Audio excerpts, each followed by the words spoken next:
आता राज्याची चिंता वाढवणारी बातमी समोर येते। पाणी टंचाईचं संकट अधिक चिंताजनक होत चाललंय।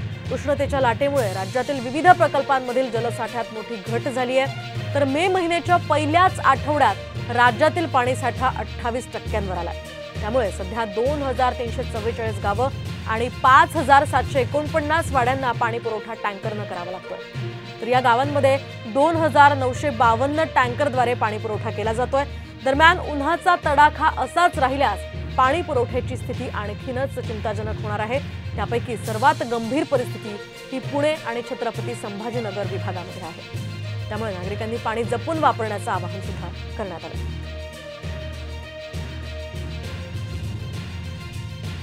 तर आपण पाहतो राज्यातील हा पाणीसाठा केवळ 28%वर आलेला आहे मे महिन्याच्या पहिल्याच आठवड्यामध्ये।